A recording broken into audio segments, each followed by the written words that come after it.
What's up, Schmoedown fans? Welcome back to another episode of Beyond the Schmoedown. I'm former Star Wars champion Andrew Dimalanta. And I'm Star Wars competitor Nicki Dimalanta. Sorry for the absence. I mean, there haven't been matches. There haven't been matches, but we promised other things, and we haven't been delivering on those promises. Like what? Rad. Well, yeah, you know. I've been busy. Not Sorry wrong about that. Maybe when we're done with this tonight, we'll make one. No, I don't want to double up tonight, but we gotta get through all the awards, so we'll see what happens. But Let's see. yeah. So the awards happened, and also I think we got an official announcement of when the season will begin, which should be at the end of this month, I believe. Yeah, that I wasn't ready for. I was thinking we were going to talk about that at the end. Let me find that. Hold on.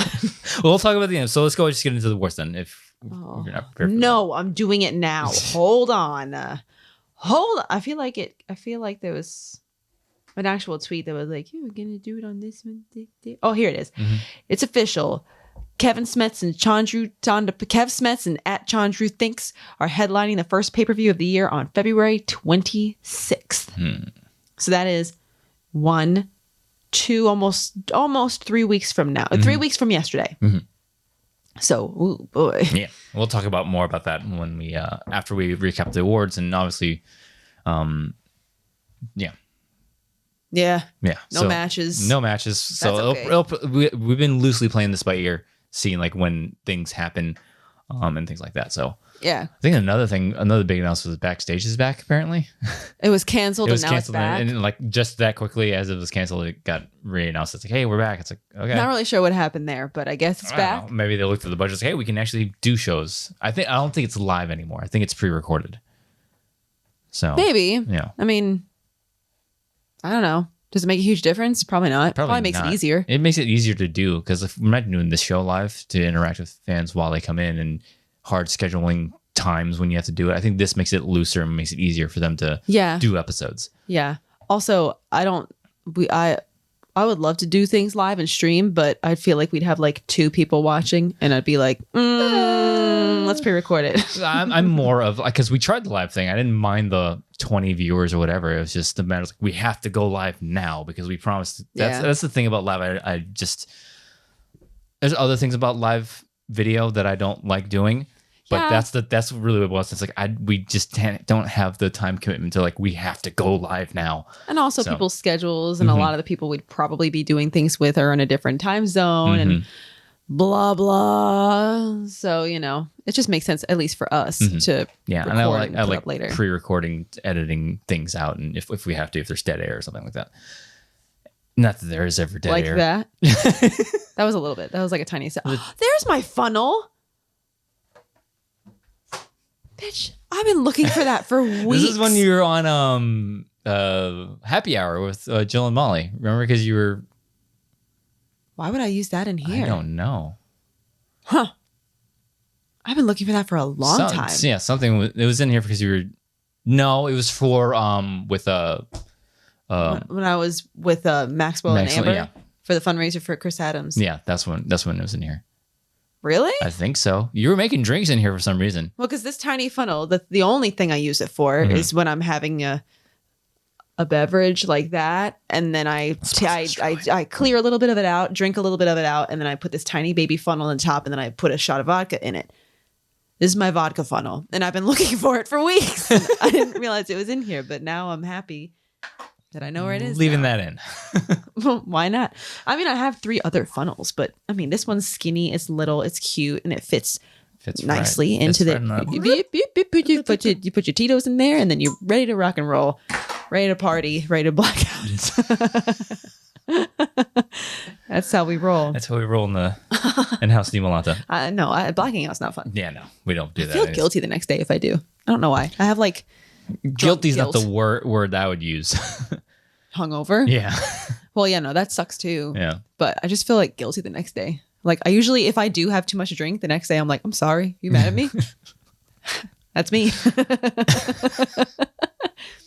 Whatever. Anyways, Schmoedown Awards. So the last time we were talking about these, we were talking about nominations. I'm pretty sure I've said who I actually voted for. Word. And there was a couple of curveballs. Because there were a couple where we're like, yeah, this is pretty much what it's going to happen. This is going to win it. 3 that made me go, what? Yeah. And we'll get to, well, I won't say it. I won't reveal them all because I don't want it to sound like rude to the people that I don't know. Because, if it's like, oh, you're surprised, and it's like, oh, well, you didn't think the person that won should have won. We talked about it before. It's like, all that kind it's of just, stuff. it's not that we don't think that they deserve or It's just deserving. that's not the way I thought people were going to go. Yeah, it's just what we thought the fandom was going to vote for. Yeah. Because, sometimes the fandom can be very, like recency bias can be a thing. They'll forget about the earlier half of the season. They'll forget about what a person has done throughout the season rather than what happened at Spectacular. I was going to use the word predictable for like the way That you too. think things would come, That too. things would happen. Usually things seem to be pretty predictable, but there were a couple here that I was like, yeah, there were a couple where I was like, oh, okay, cool. So anyways, I also thought that the order that they went in was kind of interesting. Like, yeah, it seemed kind of random. Like fun. We start with Inner Geekdom Player of the Year. Oh, we're going to start with the same order they went? That's the list I have. Okay, let's just do that because that's the way. Because I was surprised that a certain award was the penultimate award. Like, really? Yeah. Okay. I mean, yeah. Cool. Yeah. Mine was the reverse penultimate. Oh, spoilers. Sorry. Anyways, the first one was the Inner Geekdom Player of the Year. I mean, this one was like if it's anybody else but Mike, it's like, what are we doing? Yeah. 3-time defending. He won the Inner Geekdom title and just kept it the rest of the year. Yeah. Oh, and the only bad thing about this list that I have here is it has the title of the award and who won it, and I'm gonna guarantee that I'm not gonna remember everybody that was nominated. So disclaimer: if we talk about other nominees and I forget somebody, that's just my stupid brain. Yeah. Like I just don't have all the nominees in front of me right now, and I just don't feel like looking it up because I don't know where I'd go. It's probably buried somewhere on Twitter. It's just not happening right now. Sorry. Unless no, we're not doing it. Sorry. Yeah. Anyways, yeah, Mike seemed like pretty much a no-brainer. Mike accomplished a lot this year. Yeah, we said it before when I said I voted for Mike. It's kind of hard because the rest of the nominees, it's like they either won it and then lost it, or they made a run for it and then ended up not getting it. And that's not to say that it wasn't impressive. It's just Mike's Inner Geekdom season was like, we all expected him to be like this. Yeah. So I fully expected him to win this award because, I mean, his record speaks for itself at this point. Word. Second award, the reverse penultimate award, Babyface of the Year. Oh, me. That's cool.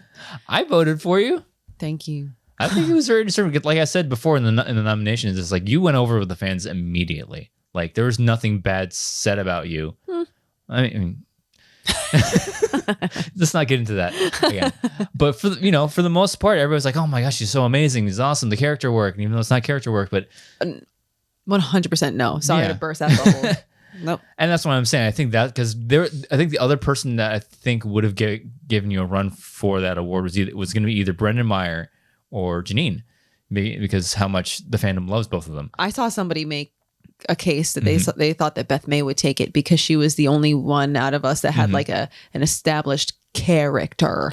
Yeah, but that's not just that would say then that if that was the case, then none of you should have won. Yeah, I don't think Brendan Meyer. He's not a character. That's just Brendan. Yeah, this Brendan. We've talked to him several times, and it's like, no, that's exactly how he is. The way he talks on stage, the way he talks in matches, that's the way he talks. Yeah, and the same can be said about Janine. We've only said a few things to Janine, but she's an incredibly nice person. So it's like, well, like if that's the case, then the three of you shouldn't be on the list, and just go ahead and give it to the person that's acting the entire time. True.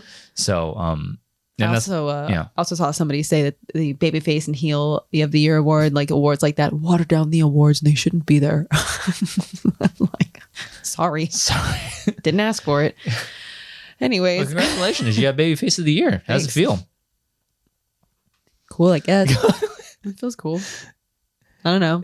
It feels cool. It feels cool because like everybody loves you. Like I wish I was like that. I'm still trying to win people over. I don't know if this is necessarily an award that's like people love you. I think it's just you weren't a bad guy. I think kind of. It's not like the We Love You award. Yeah. It's just kind of like the hey, you were the most not a bad guy award. I think it should be something that says that you made it's your first season. You made enough of a mark to be memorable in people's eyes. And coming in first season to get, I think I got nominated for like three things. Yeah, 3 or 4 things. 3 or 4 things. Well, yeah, if you count podcasts, so like 4 things, something like that. Yeah, that is pretty cool. I gotta be honest. And going into this, I think we said before, like neither of us were holding our breath for anything. No, so really. Yeah, a couple of things, but yeah, for the most part, it's like I wasn't holding my breath for anything for either of us. So it was, it was cool. So yeah, thank you. If you voted for me, thank you. Much appreciated. We'll see if we get slices with our awards in the mail. We'll see. I don't know. Don't know. Number 3, heel of the year goes to Schmoedown Awards. This was a no-brainer. This again. one, I mean, this guy. Commitment, I think, is really what it boils down to. Like, it's one thing to like stay in character the entire time while you're on stage, but to take it to Twitter and not even back down from it is one thing. Because Mike has broken character several times, like on stage. He broke character in his acceptance speech, which I think is a fun, acceptable time to break character. Yeah, and in the awards, it's a fun time. It's like because it's the one time of year where like we recognize things all outside of everything, and it's a fun time. Yeah, but Chandru stayed committed through the entire time. So I think that's really what makes him a rising heel. And like, it's so, I can't even imagine how, another thing I know we've said a million times, but being a heel, like acting a part I mean, I don't think there's anybody that's a heel. It's like, oh, that they're just a good, like, they're an a-hole in person. Yeah. Like, I don't think that is the case. I think any heel that's ever out there, they're acting a character. Yeah. Babyface, different story. It's not hard to not be an a-hole. Mm-hmm. But like, not that I'm saying that people that play, you get what I'm saying. But like, I think anybody who plays a heel is obviously they're playing a part. And that is a super hard part to play because you're inviting people to not like you. You're inviting people to talk trash about you. You're inviting people to cheer against you. And having people cheer against you ever at all is hard. I mean, I won Babyface of the Year. People cheered against me. Yeah. People have cheered against you. And what, I mean, you're not a bad guy. Yeah. Even when you were a heel, I have a hard time saying that you were ever a heel. I don't think you ever My were. run was a heel. It was like 2 months long. And then I immediately turned around and went face again. I don't even recognize that you were ever a heel. You just look mad sometimes. So looked intense during my matches. So, and people root against you. Oh, I don't know, in every fucking match you have. Yeah. So I can't imagine inviting that. Yeah. So the fact that the people that like I said, I don't remember who was nominated, but like, you're inviting that. I just don't get it. It's so difficult. And I just have the utmost respect for anybody that does that. And boy, did Chandru go hard on that. So I don't know. There was somebody I saw online. They're like, it's overacted. And it's like, isn't that the whole flair of the whole wrestling aspect? Yeah, that's the whole point. I mean, isn't wrestling overacted, but everybody loves it because it's cheesy and goofy and entertaining? I don't know. I think he does a great job, and I could never do that. Yeah. So good for him. Yeah.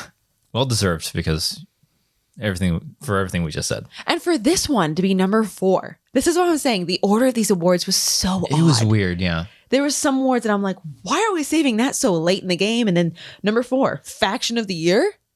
Seems like this a big one. Yeah, this one is a big one, but it's like this one. This one is almost. Well, we talked about this off camera. It's like, why is this an award? The whole faction race is the determination of Faction of the Year, more or less. Yeah, in a way. But also, I think this was one of the ones that I said if it wasn't corruption, I'd fall on the floor. And guess who fell straight on the floor? Yeah, this guy, because. The Finstock Exchange won Faction of the Year. Yeah, that was surprising. Crazy. Not that they're not deserving. Yeah. I think this one shouldn't be named Faction of the Year. It should, you should do it, make sure everybody knows, this isn't the one who won the faction race. It should be the one that statistically did the best. Well, in that case, and there's no voting, it's all math. Yeah, that's true. Well, you know what I mean? Because, the Super Bowl winner isn't always the statistical best team there because they just happened to win on that day. They won in a run. They pulled off a great upset because sometimes the wild card winner in the past couple of years, like Giants, Packers, Steelers, in the past years, they were not statistically the best team. Like they didn't have the number 1 offense, they didn't have the number 1 defense. They just went on an incredible run late in the season. Right. So there needs to be a way to because when I look at this thing, it's like Faction of the Year is the person that wins it. That's the way it feels. Yeah. But that being said, like I said, I was surprised the Finstock Exchange was able to get this many votes. Like, okay. Yeah. And I think a lot of it had to do with they took nobodies, quote unquote. No offense. Quote unquote nobodies. Rookies. Is a better word. Unknowns. And they took 2 of them, including Nooms, They competed for 2 titles, Right. 2 of the bigger titles. Nooms and Khan. And like these are rookies coming in. So Yeah. I think that was the big reason why. I mean, Yeah. and speaking for the rest of them, Gold Leader, he competed in 2 finals Heck tournaments. Terrifying. Yeah, it's terrifying. So, and plenty other of competitors on that squad that performed really well coming out of the gate. So, But we were talking about it after, and I think you had a good point where you're like, if it was that aspect of it, taking a bunch of no name rookies, and they're taking it all the way in tournaments and competing in spectacular. That's almost more of a case for manager of the year. yeah, and that's what I'm saying. So, yeah, Because I don't want to get too far into the weeds about it and come off sounding like a jerk or anything, but like taking those people that have never competed, nobody knows them, we don't know their capabilities, blah, blah, blah, guiding them, leading them, managing them. It almost feels like more of a manager of the year accolade, more so than a faction of the year. But what are you going to do? That's how it went. And they definitely did well. I mean, they surprised a lot of people. Oh, yeah. Lots of eyebrows raised. Yeah. So we'll see how this next year goes because, it's the reboot season and things are going to look a lot different. And I don't know how, yes. like the faction. So it's like maybe the faction that wins it doesn't necessarily mean they're the best faction or something like that. So I think this next season will really be really telling about who is the best faction, quote unquote. Well, like you just made me think of the fact that we said that Chandru Kevin is 3 weeks away. That means that, and there's no draft from what we're being told. So that means that within the next 3 weeks, there has to be like the signing thing. Yeah, reveal of who's on whose team. Yeah, who's picking up who and all that kind of stuff. And I'm just surprised that we haven't heard anything about that. Yeah, it's curious because we don't know. It's like we pretty much can assume that Kevin's going to be on the dungeon. Where does that put Parker? Where does that put Parker? Where's Chandru going? Because Chandru's not on swag anymore. He fractured away from swag and he's, ripping his shirt off and he's just doing his own thing. So is he going to be a rogue player? Is someone going to pick him up looking for a little bit of chaos in their lives, Yeah. So I'm just interested to see when that happens, when we're going to find out where we're all going, where everybody's going. Where we're all deciding we're going. Exactly. It's all up to the players where they want to go. It's not necessarily up to I want to, because I think it has a lot to do with, it'll be a lot like last season's where you can get offered a spot. It's like, no, I'm going to go play for this. Because it was a big contention of where I ended up last season or this past season too, because I got offers from other places. It's like, no, I'm going to leave my fate up to the draft. And I ended up on the marks, which ended up working best for all of us. Yeah. So it's very, I didn't realize that until you said it. It's like, wow, we really haven't had a reveal of exactly who's going where. And with the announcement of Smith Chandru being on the 26th, that means that sometime in the next week or so, 1 to 3 weeks, it shouldn't be 3 weeks because that's when the match is going to friggin' be. Yeah. So in the next 1 or 2 weeks, we're going to have a reveal of where everyone's going. So that'll be fun. Yeah. What kind of... Where are you going? Staying with the suspects? I guess we'll have to find out. Am I going to be a mark this next season? I don't know. Who's going to be on their own? Who's going to be on a team? But yeah, it's kind of, are there going to be any fun, crazy announcements? I don't know. Oh. I don't know, man. That's why I'm like, when is that going to happen? It's going to be crazy. I mean, we're all hyped about there's Chandru, but like, when are we going to find out who they're even friggin' playing for? And there's that whole beef with Kaiser and Wit. Wit have been trying to take over the dungeon for a while. Yeah. So encroachment, football, encroachment. Adam Witt. Super Bowl's coming up. So, Go Bengals. Bengals. Bingo bango. Bengals. Bengals salty. are from Cincinnati. Bengals. Yeah, Cincinnati Bengals. I'm not salty about LA beating Tampa. I feel weird for a minute. Yeah, and then Tom Brady's like, all right, deuces, whatever. We're going to suck next season. Oh my God. Because no Tom, no Gronk. They're like a package deal probably. Yeah. He brought him out of retirement. No more Tampa Bay. It's over. It was fun while it lasted. How many? 2 years? 2 seasons. I expected it to be 2 seasons. So we're going to suck next year. I just love how it got the news got broken. Like Tom Brady might be retiring. And then 2 days later on Twitter, you see a thing that was like, actually, Tom Brady said he never actually confirmed. And then less than 24 hours later, he was like, nah, I'm done. And did you read his goodbye message to everybody? No mention of Belichick. No mention of New England. It was like been bad blood there. Then I think he's still salty from how he left New England. Yucky. Yeah, I think he's still salty because yeah. Yuck. Whoops. I don't know what that means. I don't know what happened. I don't know if I think he wanted to stay and play in New England, but I think somebody on the inside was like, no, well, sorry. What moron would be like, Belichick, we're probably. good. Tom Brady wants to play for us. I mean, it took him. They went 1 year and they missed the playoff, lost the division, and then the next year they got close to winning the division and they're back in the playoffs. So they're doing fine. Not as good as they could have been. I just can't imagine being like, oh no, Tom, we're good. Like, who made that decision? I hope they got fired. I don't know. Did the Bucks win a Super Bowl with Brady? Yeah. Okay. That means they did. What? Last year? Oh, okay. I couldn't even tell you who they played last year. The Seahawks. No. Oh, the Chiefs. Seahawks usually always. The Chiefs are barely a fucking team. Stomped the Chiefs last season. Anytime Tampa Bay's been to a playoff, to a Super Bowl, we've blown people out of the water. That's Mahomes. Yeah. Well, that's because Tom Brady showed him how big boys play. He's just a little baby quarterback. No, I'm just kidding. He's like one of the best in the game. I mean, yeah, Brady was a big key instrument, but our defense has won our championships. Just a little baby quarterback. Let me show you how the big dogs play. Okay. Anyway, I just always assumed the Seahawks because I feel like there was about 5 years where the Seahawks were always in the Super Bowl. They were a hot thing, but the last time they lost to Brady, they haven't been back to the Super Bowl. That's how the big dogs do it. Who's the Seahawks? Wilson. Sierra's husband. Russell Wilson. Could you imagine if that's how they referred to him on ESPN? Like, Sierra's husband made it to the Super Bowl again. I don't think he's gonna be back to the Seahawks next season. Really? I think his contract is over, and I think Pete Carroll is gonna be moving on, and he's gonna be moving on. Pete Carroll is Seahawks coach. Yeah, I think they're both done in that team. I think Wilson's probably gonna move on. Come to Tampa. Yikes! Yeah, come to Tampa. We need got an open spot. Unless Rodgers wants to come play for Tampa Bay. Can you imagine? I feel like Rodgers has been the center of a lot of not so savory conversations. If he comes down to Tampa Bay and wins us another title, I'm like, whatever, man. You just don't breathe on me if you're unvaccinated face. Wear a mask under your helmet, bro. Anyways, next in your little fanny pack warmer, just put hand sanitizer and you'll be fine. Podcast of the year. Yeah, let's talk about podcast of the year winner.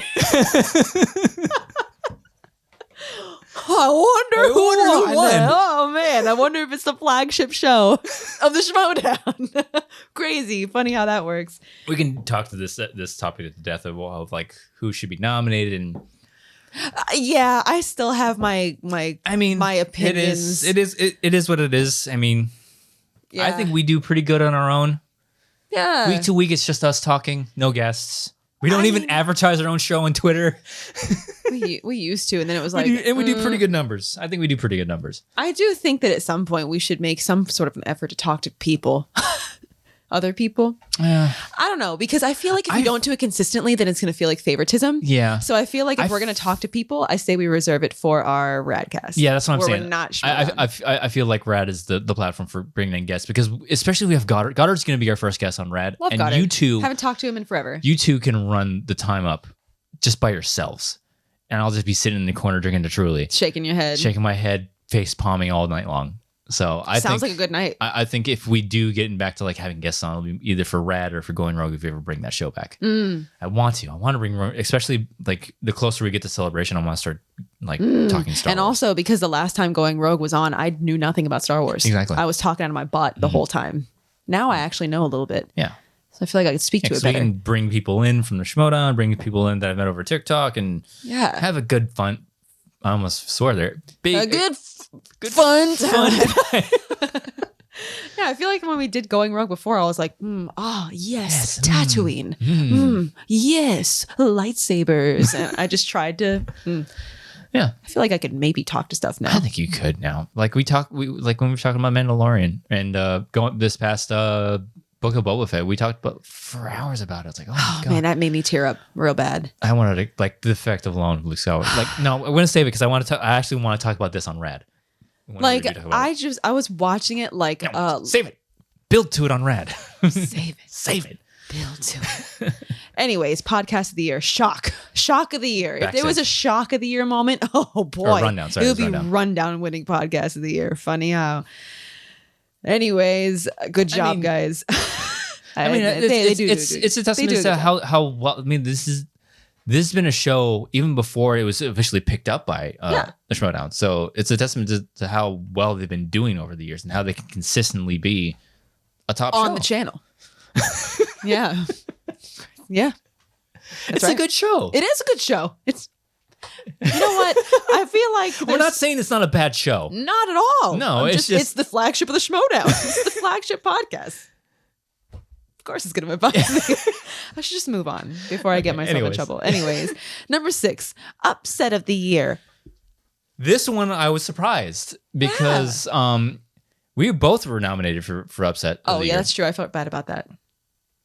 And the fact that they put the clips back to back, it's like, bro. It seemed like Alex was getting really like they're digging the knife in and just. I know. Love you, Alex. It's not. We didn't nominate ourselves. I didn't ask for this, but I was just like, man, you couldn't have split them up. Yeah. I don't know, but we thought that Janine over Dan. I thought that was gonna win, but. Just because I just thought that was not because that's how I thought the fandom was going to vote. Yeah. But yeah, no, it was for Betty over Bateman. And this one I thought was like, yeah, because when you look at, when I was talking about Janine versus Dan, it's like Janine has already established she's this amazing player. And it's like, you said it before, when you become an amazing player, you don't do upsets, you get upset. Once you reach a certain level, you don't do them anymore. You get them. I think the Janine one is just shocked. It's like, it's Dan Merle. And Janine just now started to show what an amazing player she is. So I think that's what it's like. It's so recent. Yeah. That it's like, oh my God, it's Dan Merle and Janine. But with Paige and Ben Bateman, rookie takes out a former champion. Who likes to talk a big game. Yeah. And also the cherry on top of that upset was that before the season even started, she called him out. Yeah. And then she did what she said she was going to do, which is just like, ooh, mwah, you know, if you're talking about upsets. Yeah, so I was surprised. But it was a well-deserved win because... Oh, for sure. Because, that was like, when that happened, I was like, whoa, when we found out about it, because spoiler alert, we found out before it aired, but it's like... I didn't know about that before it aired. Really? What, you did? I did. Who told you? Somebody told me. I didn't know. You didn't know? And Paige and I were texting each other. No, we found out from her. Nope. You sure? I'm 100% sure. Because when it happened, I texted her like, hell yeah. I might be mixing up with something else. You might have, because I did not know. Yeah, spoiler alert. Computers talk to each other. Well, because she texted me after the baby face, and she was like, oh my gosh, thank you, good job, congrats. And I'm like, oh, okay, cool. And then like upset happened. She got it, and I'm like, girl, you didn't say anything? I'm not talking about the award. I'm talking about her win when she won over Bateman. Oh. We knew before it happened. Oh, yeah, no, that we knew. Yeah, that's what I'm talking about. Oh, well, did you articulate that? Or am I just not paying attention? I think both. Little column A, little column B. Well, both. I don't know. But yeah, so yeah, even when we found out about her beating Bateman in the tournament, I was like, holy wow, Jesus, what happened?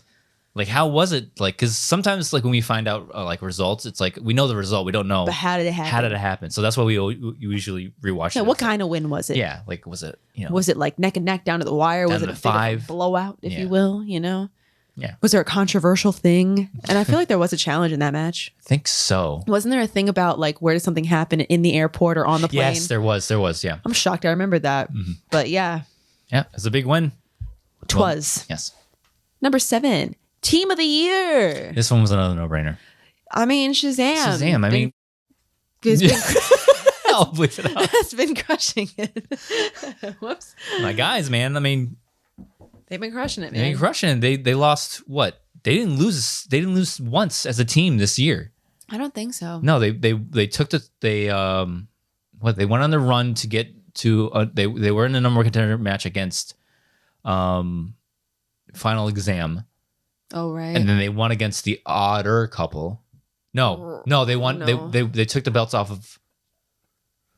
Who did they take the belts off of? Otter couple, yeah. Well, was that? Yes. That was the whole situation when Andrejko stepped away, and Janine was defending as what was defending in his place. Really? Wouldn't be crowned a champion until she won the match. Oh dang! But then Shazam ended up taking the titles from them, and then they just ran the table the rest of the year. That sounds familiar. Shazam went undefeated this season. Yeah. So it's like, that was a no-brainer. And it's not only the fact that they went undefeated the entire year, they competed in every, aside from, they competed in every single team's title match the entire season and won every single one of those. So adding all of that up is kind of like. And when you, because, you know, they're obviously cross-divisional competitors, but like when you just compete in title matches. That is like, woof. Yeah, it's hard. It's because like it's a lot of pressure. People might say like, what's the biggest difference between 3 and 5 round like matches? It's like obviously the extra rounds, right? But like to compete in nothing but title matches, it's a lot. It's exhausting, and that's. I was exhausted and I didn't do it. Yeah, so I was just supportive. It's one thing to compete in 3 rounders here and there, make your way to a title match, and then maybe compete in 2, maybe 1 title match or 2 in your season. Yeah, but to compete in nothing but title matches, that's what this team did for the most part. Yeah, they competed in basically all 5 rounders the entire season. Yeah, my memory's not that good. I'm pretty sure they could have been 1 match outside of that. That was a 3 rounder, but the rest of the way was 5 round title matches, and winning every single one. So and then going up against the likes of Corruption in that live match that was insane. The other 5150. Wasn't that 5150? Yeah. Crazy. So yeah, no, Shazam. What else did you say about them? In my eyes, they're the best team of all time. Goat team. Goat team. Nice. Yeah, and that's saying much. We've had the likes of the Patriots and Shire Wolves. And all the other ones, all of the great match teams. Give to have a time machine and bring the Patriots in their heyday into the landscape of teams now. Oh my God! I know that's a different conversation to be had. But I would just love to see them in the landscape. That's a conversation that's had in every single sport. Yeah. In every single sport, they're like, oh, if we can only see like Muhammad Ali face Tyson. Right. It's always like that's a never will ever happen type of scenario. Because even if you bring Snyder and JTE together again, it's not going to be the same Patriots. It's going to be a different. Landscape was different. It's a different game now. Yeah. So, yeah, that's what I think, in my humble opinion, somebody makes a time machine. We'll get it. Number 8, comeback player of the year. Ooh, I was nominated. You were. I forgot I was nominated. You were. When they about the reel, I'm like, oh yeah, that's right. I got nominated. Yeah. I didn't have a bad year last year. Yeah, I know. This category is weird. Yeah, it's I feel like people have different opinions and different definitions of what they think a comeback is. Mm-hmm.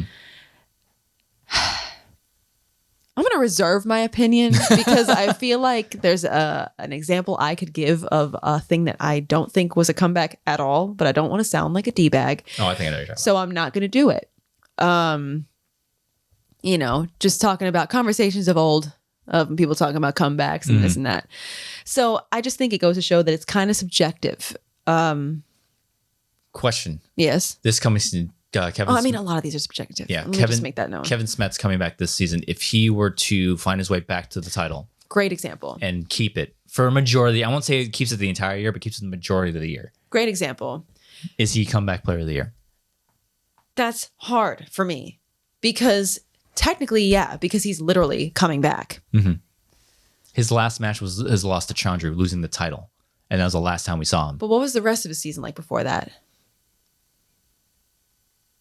That was the only match he competed in last year, or that last season, I think. Really? I'm pretty sure.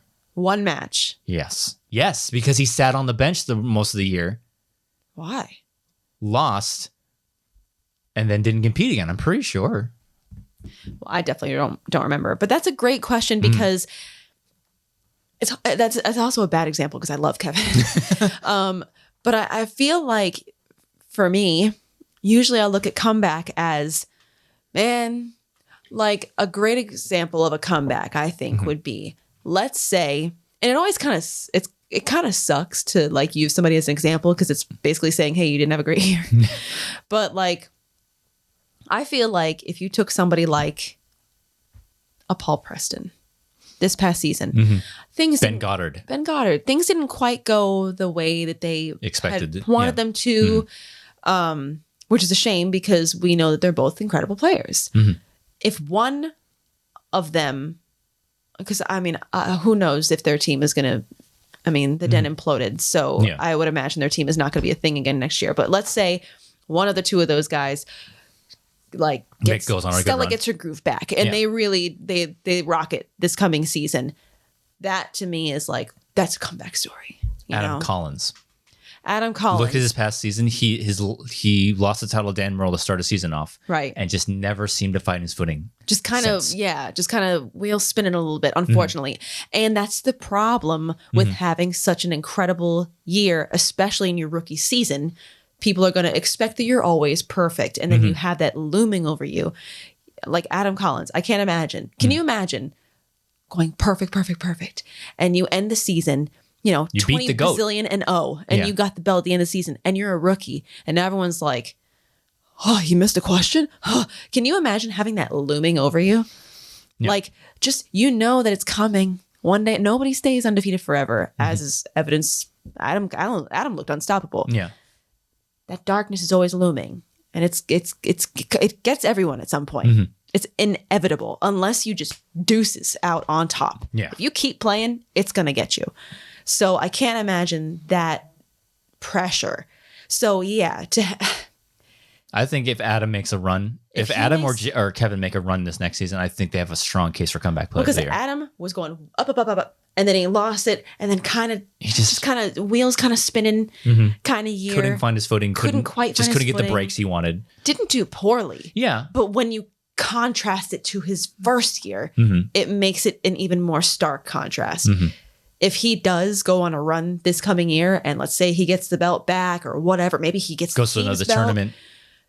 I think he would definitely be a candidate for comeback player of the year. Yeah. And Kevin, I think a case could be made should he have a stellar season. I think a case could be made for him too. It's just a different kind of comeback.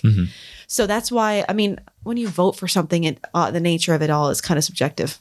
Yeah. If it wasn't subjective, then it would be based on numbers. Then there wouldn't be an opinion. So it's all subjective. Comeback player is just weird because I feel like a lot of people have different opinions. I feel like some people will be like, no, that's not a comeback. He didn't even play. So how do we feel about this year's winner of Janine? I think Janine is. I think it's a strong case because when you look at her last season, previous season, it was like not terrible, but like it's not like this season. I think that's the key component. Is how do you put your this season and the past season and you compare them? Is it a big contrast in the positive manner? So like say it's like you compare it to this season and it's like, whoa, that was or you know what I mean? This season I think was a whoa season. This season was a whoa season for her. And I was like, we all knew she was capable of something. It's just she never got like Collins this year, like didn't get the break she wanted. Just couldn't really find her footing. Yeah. And then when she found her footing this season, it's like, whoa. Yeah. Look at the potential. Look at like this is what we thought she can be. That otter couple match, her match against Marisol. Yeah. So I think that's the key. Like going that far in that tournament. Yeah. I think that is the key for looking at this category is does their past season contrast with this season starkly? Yeah. And when you look at her last season to this past season is like, yeah, I think that's a good barometer, I should say, for voting for this category. So in that vein, because I'm sorry. But I was gonna say because since I was nominated for this category, I went to the finals of the tournament. I don't know that I would consider you to be a comeback player. Yeah, that's what I'm saying. Is my past season with this season, is it contrasted enough to say like, oh, that deserves a comeback nod? Because you didn't have a bad year. It's just it was a terrible loss at the end. Yeah, but it wasn't overall a poor year. So I'm not sure that you. I think your story last year and this year, the year before and this last year, it was more suitable for different things than comeback. You know? Yeah, that makes sense. Well, I mean, I don't want to spend too long in this one category, so I guess we can move on. Yeah. What were you gonna say? I was gonna say like, do you? Because I know a lot of people were like, JTE got snubbed. JTE had been away from the game for how many years? Almost a year. Almost 1 year. 1 year. Yeah. That's it? Good Lord, it felt like 5. He was only gone for 1 year? Because he came, what was it? He was gone he was in season 6. I don't think he was there for season 7. And then came back for season 8. Really? I think that's what it was. Wow, what is time? Wait. I think JT had a good case for it. I thought he was gone for longer than that. Yeah, but when you can, the reason he left the game wasn't for losing or anything. It was just life got in the way. Yeah. Falling off a scooter got in the way. So it's different with him. And I think with Kevin, well, since we're still on the subject, it's like life got in the way. But you look back at his last match. It was a loss. He lost the title, and to come back from life, right? And if he does go on a run and gets the title back, I think that's an excellent candidate. Well, and I also think the nature of Kevin's story is just like that's a comeback. Yeah, like he has a good season this season. Who's gonna fight against that? Holy Jesus! Yeah. So I mean, time will tell how things, how the cards fall and how the cookie crumbles. But yeah, that would be a hard one to fight against as a comeback story. I mean, he came back in life. Yeah. So just give him the award. Yeah. Give it to him right now. Exactly. Yeah. Give him the comeback in life award because dude crushed it. Yeah. All right. Anyways, moving on. Number 9, Star Wars Player of the Year, Thomas Harper. No surprise there. Yeah. I mean, it was one of those where it's like, yeah, I think the argument would have been harder for other people's cases if he had lost the title at Spectacular. Yeah. Because then it would have been a 3-way race between the three of us. I think that's what it would have been. I think because if you would have taken the belt off of him, you would have been the undefeated champion. He would have been 1 loss. I would have been 1 loss. I'm the one, and I would have multiple defenses. He wouldn't have a defense. Yada, yada, yada, yada. So I think had that happened, this race would have been closer. But since he kept the title, I think it was just like, just go and give him Star Wars Player of the Year. I'm going to move on before I say something that gets me in trouble. Because I have thoughts, but I don't want to get myself in trouble. So, next category. But congratulations. I mean, it was a no-brainer. It was a well-deserved, great season. So, yeah. Yeah. Oh, no. I don't want to just like brush past it when, you deserve the recognition. Absolutely, for sure. It was stellar season, but I'm not going to get myself in trouble. Number 10, Feud of the Year winner, Mike Kalinowski versus Chandru Dandapani. Yeah, this was another no-brainer. It's like, come on, these two were so heated. To the internet. This was so heated. Not according to the internet. What do you mean? Everyone's saying that Gold Leader and Harper got snubbed. I mean, yeah, but when you look at these two, Thomas Harper and Gold Leader did not get as heated as these two did it's on stage and off stage. It was a different kind of feud. This was like this were moments where I was like, is this right? Like, do they actually hate each other? Because there was a point where Chandru did something with that picture, and there was a point where he had to take it down. So it's like, ooh, I don't think Thomas and Gold Leader ever went that far. Well, it was that feud was lighthearted.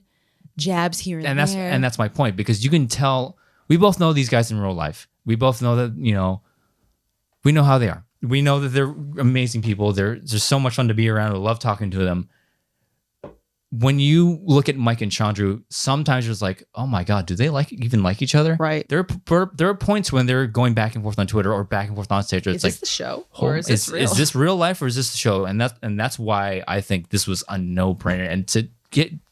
We were in there for some reason against Alex Damon. Why? Another one that was like, oh no. Why? I mean, it's like because we both beat him. I mean, I talked about before. The Damons versus Dimalanta. It's not a feud. It's not a feud. It's a rivalry. When you put the two names together, it's like, oh, 5150 automatically pops up, and that's not a feud. Thomas and Gold Leader's it's like it could be a feud. Like, we'll see what happens this season with him. It might be a different flavor this season, but this past season was just like, oh, hey, buddies at the bar. Oh, you're D-bag. But for... Well, jabroni. Yeah, exactly. What did Gold Leader say? He's after his post-match interview for the last tournament. With me? Yeah. Oh, he said something about... Scrubs. No, I think he called us chumps. Chumps, that's what... Which is hilarious. Yeah, and there's the lightheartedness to that. With Chandru and Mike, it's like... There's something simmering there. Yeah. You know what I mean? So it's almost uncomfortable sometimes. You're left to wonder, is this the real life? Yeah. Is this just Schmoedown? So I thought this was like, people will say like, yeah, well, some people get against snub. I think this was like clear cut. There's no way these two weren't going to win this award. Also, calling people chumps and jabronis is just hilarious. It's hilarious. Absolutely hilarious. It will never get old for me. All right. Number 11, Rookie of the Year. Another hot, heated debate. Yes. On this one. It ended up going to downtown. It goes down and then up, right? Yeah. I always forget. Griffey Nooms. Downtown Griffey Nooms.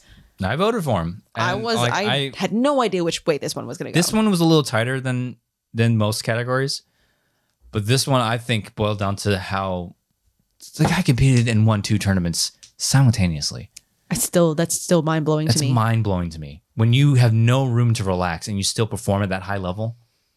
And dude's probably got a life of his own. Yeah, exactly. And work. So, because he's like voice actor, whatever, and other kind of actor, regular actor. So I'm sure he's got a busy schedule. He played at 2 matches at Spectacular. That's not just to get to Spectacular is hard. No, thank you. And the fact that this has no bearing in it, but the fact that he had to play in the very first and the very last match. Oh my God. My anxiety, I wouldn't have enjoyed anything if that was me. Yeah, it's like, I've got the first match out of the way. Then now you got to simmer for the main event. Now I just got to be nervous for the next 2 hours. 4 hours, basically. God, I can't even imagine. Yeah. But so yeah, I thought it spoke for itself. I mean, there's plenty of other rookies in there that, well deserved of the nomination and could have won the award, but in my eyes, I think just it was the only 2 of them. Yeah. Really? Yeah. I don't remember who else was in there. You were in there. Oh. No. And that's what I'm saying. You were nominated, and I didn't even vote for you. I voted for Nooms. I didn't vote for me either. That should be telling. I don't even. No. That's a hard no. I remember I made somebody mad while we were out in LA about like, hey, so you gonna vote for Nicki from Nicki? It's like, no, I'm voting for Nooms regardless of how tonight. And I think I was like, yeah, I support that. Yeah, I made somebody mad. It's like, you're not even gonna vote for your own wife. Like, no. Oh yeah, I remember that. It's like, no. Regardless if she wins the title or Nooms doesn't even win a single match at Spectacular, I'm still voting Nooms because it's not what happens at Spectacular. I'm gonna say it until I'm blue in the face. It's not what happens at Spectacular. It's what you did through the entire season. Yeah, it's not just the Spectacular Awards. Yeah. It's the whole season awards. He played, you played the latter half of the season. Sure. He played the entire season. In 2 divisions. Yeah. So, and he could probably swing in the third. I don't know how, well, I mean, the Harry Potter thing is kind of telling how his IG's Everybody's got their weaknesses. But come on, man. Playing all year in 2 divisions, winning 2 tournaments, playing the Spectacular twice. It's like, it's hard enough to win 1 tournament. Yeah. And the fact that he won, 270 person singles tournament, yeah, like that's wild. And I can't imagine the scheduling for that. Yeah, and concurrently with a teams tournament, I don't get it. Yeah, but and I also don't understand how you do it when it's every movie ever. That's still something else that just baffles me. Yeah, boggles the brain. Don't get it. Not that it's any better in Star Wars. It's just different. It's a different kind of muscle. It's a different kind of hell. We're all in hell, just a different like just a section. different layer, different section. A different cubicle. If you will. Number 12, Schmoedown Media of the Year winner. I'm still confused by these 2 categories, but a certain point of view won. Not surprising, I think. So, but they do it. They work hard. They work hard at it, and they deserve recognition because it's a fantastic show. We've both been on it. It's fun to be on. Yeah. All of these shows we've been on most of them. I'm sure. I don't remember all the nominees, but yeah. But we've been on most of them, and they're all great shows. It just really boils down to like viewership and who tunes in most of the time and stuff like that. And it's. You got a great crew over there. And it's a fun time. It's a great show. Absolutely. So I'm not surprised that they won. No, not at all. No, but I mean they were also in great company too. Oh yeah, absolutely. So that goes without saying. But yeah, I'm wondering what's going to happen next year between media and podcasts. I'm hoping the line gets cleaned up a little bit because I know that there was a lot of discussion. And I know that point of view was kind of saddled with some of that discussion, unfortunately. Yeah. That they kind of had to explain themselves, which is weird. Yeah, and it sucks that they had to do that, but none of it was their fault either. No. So it's like I just hope next year. I hope it gets cleaned up. I guess cleared rules, not rules, but guidelines of this is why you get nominated for this category and that category. This is what makes it. This is what makes you this and not that. I also think that it should be If you're nominated in one, right, you get nominated. You for get the nominated. You get nominated for one, not the that other. way. Lines aren't blurred. Yeah. People don't get prickly, Yeah. because people get prickly real quick. Yes. Yeah. But congratulations to us. But big time congratulations. They don't listen to this. Yes, they do. Number 13, singles player of I just assume nobody does. I know that's not true, and that's ridiculous. Our numbers say otherwise. Because I have people comment and stuff. So obviously some people are watching, but I still, anytime it's like, oh, hey to this person, I'm like, they don't friggin' watch. What are you talking about? What does that say about me as a person? I don't know. Number 13, singles player of the year winner. It's Marisol. Oh, man, the order is just so odd. Yeah, it's Marisol, right? It was Marisol, Miss Lady Justice herself. Can't remember who else was nominated, but this is another case where Ethan, Dan, like all the big names. I remember. think Bibiani wasn't nominated for this. I don't think, and I think he should have been. I think he should have been. Yeah, but well, or was that player that? I think Bib should have been nominated for Player of the Year. At least I think at least singles player nomination, but singles or player. But this one is of the two. this is another one. I was like, I mean, if she doesn't win, it'll be a surprise. But if she does win, it's like, yeah, I mean, she went on a run and just didn't give it back. Yeah, she was undefeated in the singles division. Yeah. So and to compete, she competed in how many title matches were there before she got to it? She won it off of Ethan. So there was. So she competed in the majority of the singles title matches, but she just didn't compete in the Collins. Yeah, so she competed in every single title match except for 2. That's wild. So yeah, again, and she also made history. Yeah, she made history with our first female competitor champion. That sounded weird. First female champion the league has ever seen. So first female singles champion division ever saw, and also the first African American female. So to boot. Yes. So she made a couple kinds of history. Exactly. So yeah. And on top of that, she was just crushing it. Mm-hmm. So yeah, that one was kind of like, yeah, absolutely. Yeah. There's very rare cases where the title holder won't get the award. It kind of feels very rare conditions. It feels like the division, fill-in division of the year. Yeah. Whoever wins the spectacular is probably getting that award. Yeah. It just that's just kind of how it works. That's a shame sometimes, but in these cases, for this year especially, yeah. Yeah. Yeah. For this, but there's some. When these do come up next season or in future seasons, I implore everybody, don't just look at who wins the spectacular. No, that's spectacular awards. It's not the spectacular awards. It's the whole. And look at that person's entire catalog of that entire season.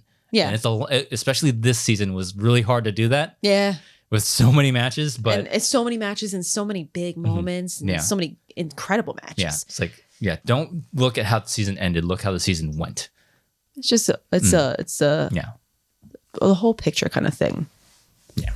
Next. What do we have? Where am I? Number 14, moment of the year. If anything other than this had won, I probably would have fallen out of my chair. Kevin Smets returns at Spectacular VI 6. When we said it all in our last episode was like, if this doesn't win, what are we doing? Yeah, we knew this was going to happen before it happened, and we still got chills. Still teared up. It was a magical moment. Yeah, and I'm so glad we were there live for it. Me too. I'm like getting chillies just thinking about it. I just, like I said before, one of my favorite things about that moment, what happened hours before that moment, was when we were all just getting to the venue and we're all getting set up and briefed and whatever. Yeah. And like we see Kevin and like, oh my God, so good to see you. Oh my God. And he's like, yeah, man, I don't even know what to say. I'm like, you don't know what to say. Fast forward a couple hours and he's on stage just rushing it. like he memorized a speech or something. Yeah. Don't know what to say.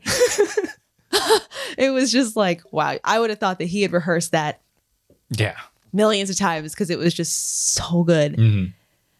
Man, just like when it happened, it was like, oh, the lights go out, the song plays, green lights start flashing, you see Smasher on the big screen. It's like getting all chilled. Oh, this is exactly what like the Schmoedown is about. Sometimes it's like, oh, big moments, like and like we said, a beautiful moment that you get every so often of Schmoedown and life, like blending together into this beautifully memorable, dramatic moment. and it hits everybody right in the feels, and it's very memorable for everybody. Oh yeah. So it would have been a crime if anything but this had one moment of the year.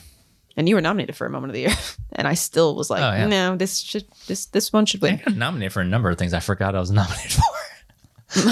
Yeah. First world problems. I got nominated for so many things and I forgot. Yeah, didn't win any of them. Well, I mean, we'll get one. Yeah, we'll get there. Manager of the year. Miss the queen of corruption herself, Shannon Barney. Yeah, this one, I think we talked about it last time where it's like, if any one of these nominees would have won it, it's like, yeah, I can argue. They all have a different case. They all have a different case. It's just a matter of what you think is more impressive. Yeah, because like Shannon, obviously, she takes a last place team. Just like she did the year before. Funny how it's almost like we were talking about that from the beginning of last season. Like, wow, this all seems very eerily familiar. But yeah, she takes the team from last place to first. They end up winning the faction race. They won how many titles collectively throughout the season? They end the season with 2 titles. Well, not just ending the season. They won how many times? Oh, yeah, it's true. They win belts and, compete in title matches because we said it's the season as a whole, not just who wins the spectacular. Yeah. But like, how many title matches did they compete in and win? Yeah. And all that kind of crazy stuff. So yeah, it makes sense for Shannon, 100%. But also like Koi, he he managed competitors in how many title matches and won all of them but one? Yeah. Right? Yeah, that's true. That's insane. Yeah, he took he took a team that was on the the edge of greatness again and just let them do their thing the rest of the way. He took me just on the edge of greatness and gave me that push I needed. And just we won every single title match that I was in except for one. Exactly. So and it was a lot of title matches. Yeah. Too many matches. Too many title matches. But yeah. So Koi, I think, had a strong argument in his own way. Yeah. Sam, he was the only one to have competitors compete for all 4 belts, which is an achievement in and of itself. Gucci was in there because he took a ragtag group of rookies, unknowns, rookies, along with like 3 or 4 people that actually were knowns, and they did really well. Yeah, like much better than people were expecting them to do. Exactly. Yeah. Ended up competing at Spectacular. Ended up running some tournaments. So yeah, I feel like there's probably one other person in the mix, and I don't remember, and I'm very sorry. But yeah, everybody had their own achievements. Yeah, and So this is a category. It's like if any one of them wins, it's like yep. Yeah, but also Shannon winning was like yeah, that seems right. Yeah, sounds about right. Yeah. But also, I think Gucci, the faction of the year thing is kind of like it could have happened the opposite way, and corruption could have gotten faction of the year, and Gucci could have gotten manager of the year, and I still would have been like, yep. Yeah. That just happened this way. At least they both got recognized, right? Our penultimate award, match of the year. There was about 50 matches nominated. I don't know. I think there was like 10 something. It was a big number. It was a big number, yeah. And it was 51-50. Andrew, I'm reading it like I need to read it. Andrew Dimalanta versus Alex Damon won. Yeah, I'm glad this won because it speaks to everything we've been saying about like don't forget like this happened in March of last year. First quarter of the year this happened. And it's very easy to forget about what happened at the beginning of the season when all these amazing matches happened at the end of the season. And also, you were competing against, later on in the season, studio matches. And that hits people a little bit harder in their feels because it's like, I was there. I was part of it. And when it's a digital match, it's easier for people to feel a little bit more removed from it. So you were competing not only against incredible matches, but also against the medium. Yeah. So. Yeah, I'm just, there's so many things about this winning match of the year that it's really like fulfilling. It's like one, it's a digital match that won match of the year. It's a Star Wars match that won match of the year. 3 matches were Star Wars matches that were nominated. What are you talking about? Yeah, right. Yeah, it was 51-50. Your match against Thomas, right? And was there another one? I think there was another one. Maybe there wasn't. Maybe it was just those two. Just 2, yeah. It might have been. I don't know. I don't know why I thought it was 3. But still, the fact that a Star Wars match, first of all, won and more than one were nominated. Yeah. That's crazy. That's great because like that's a lot for the division. Yeah, because Alex said so much in our acceptance speech. It's like Star Wars always has seemed like this like passion project that's because like there's clear reasons why singles and teams exists. IG, you can, it's like, yeah, I mean, you're narrowing the count, but it's like to have a whole division dedicated to one franchise. It's like a lot of people are like, wait, why? Yeah. Why is this a thing? Is it time to start thinking about retiring Is the that Star time Wars of year division? again? Is it that time of year? We'll see if it happens again this year. But to have 5150 win match of the year, it says a lot about the division itself. It's like people are interested in the division. They're having fun watching the division. And enough to where a lot of people were saying 5150 is the greatest match of all time. I wish it was live. That would have just pushed it over the edge. But what are you going to do? It's not like it's not like you guys wanted it to be digital. Yeah. And I'm so glad because 5150, very slim chance that'll ever happen again. Yeah.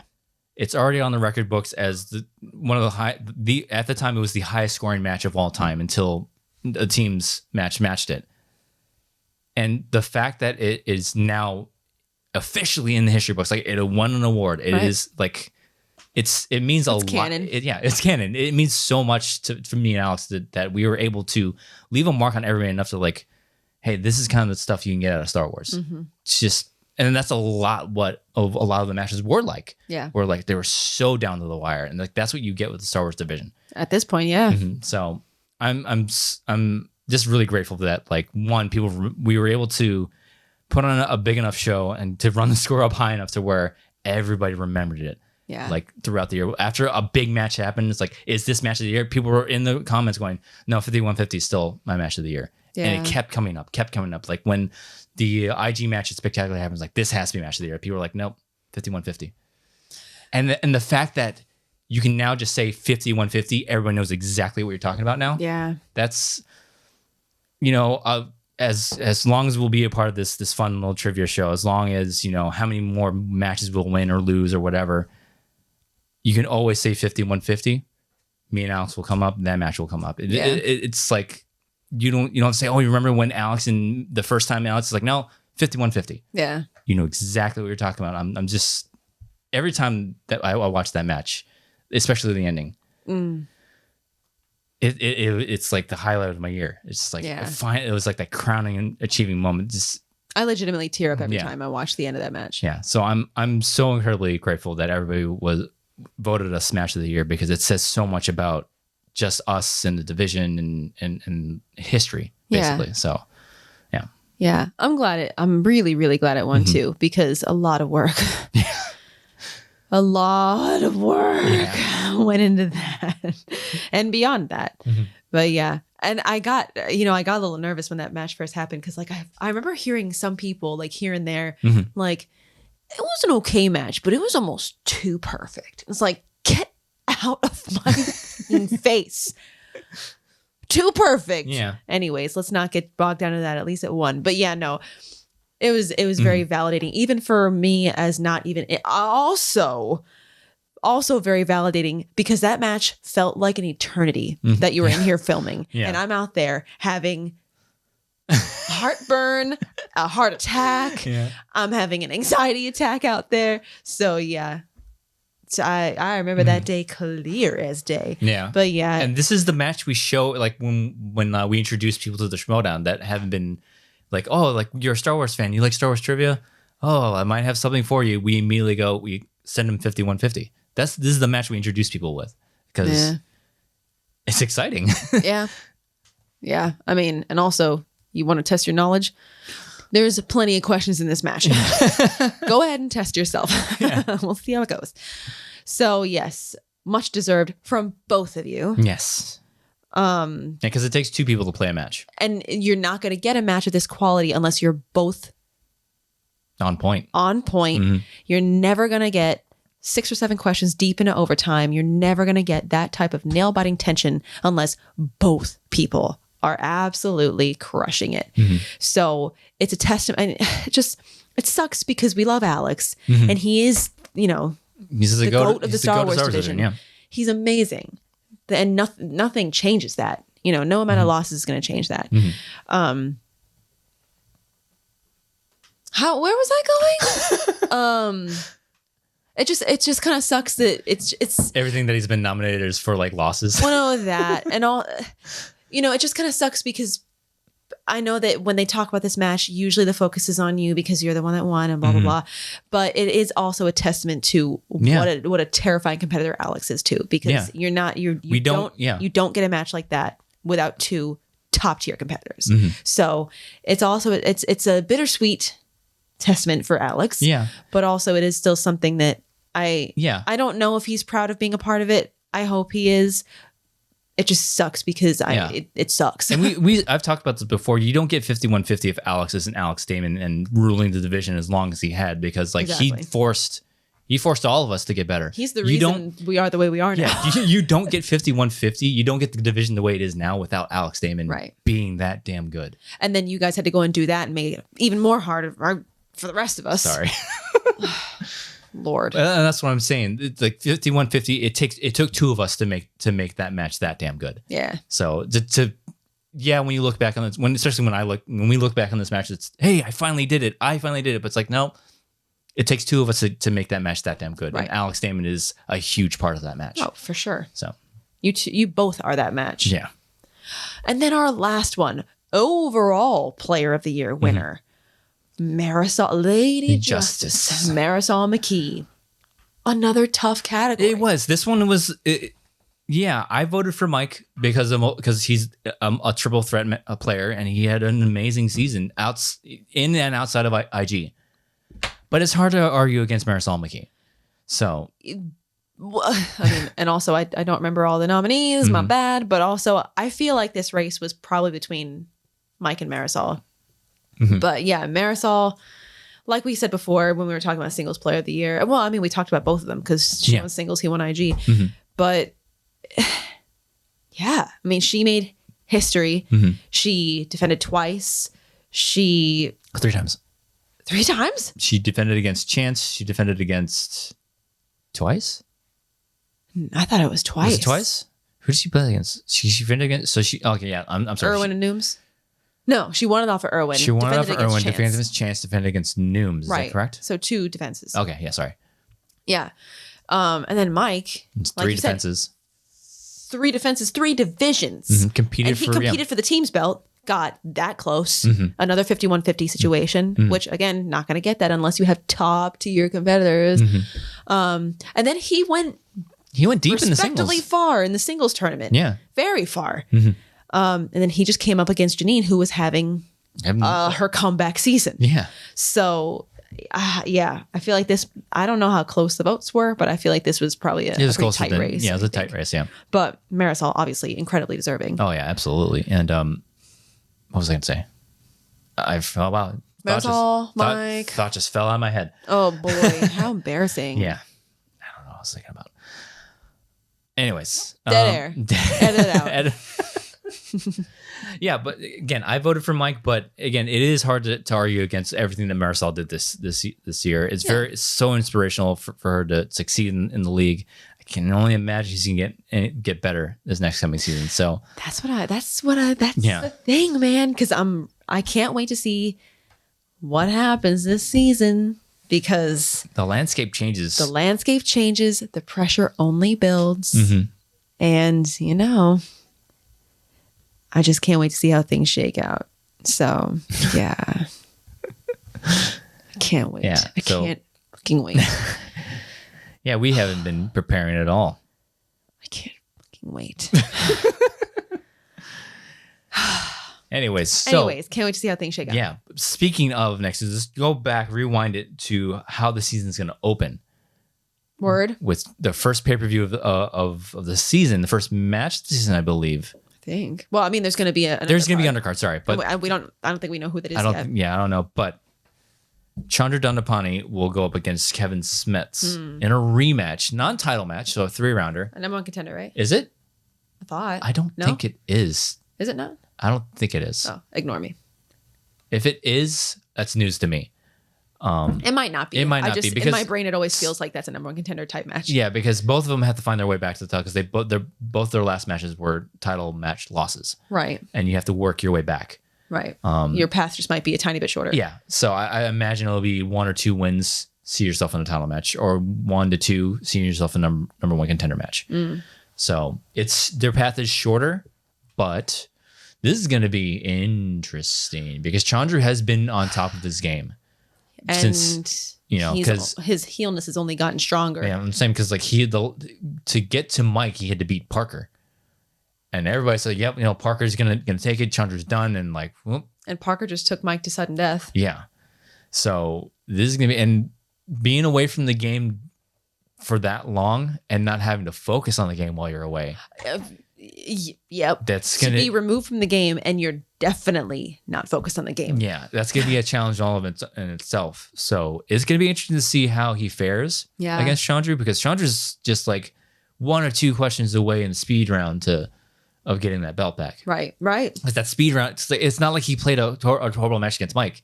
It's that speed round. He just jumped the gun once or twice. Yeah, that speed round really needed to get polished up because he's only competed really in the digital fast money, which is not going to happen anymore. So probably not. It's going to be interesting because it's a 3-rounder. So both of these guys have a lot to prove. Yeah. Well, it's one thing is for sure. It will not be. It will be dramatic. Yes, That's one thing for sure. Mm-hmm. I can't wait to see Chandru get up in front of a crowd and rip his shirt off or do whatever he's going to friggin' do. Like it's going to be. Oh, Daddy. Sorry, Daddy.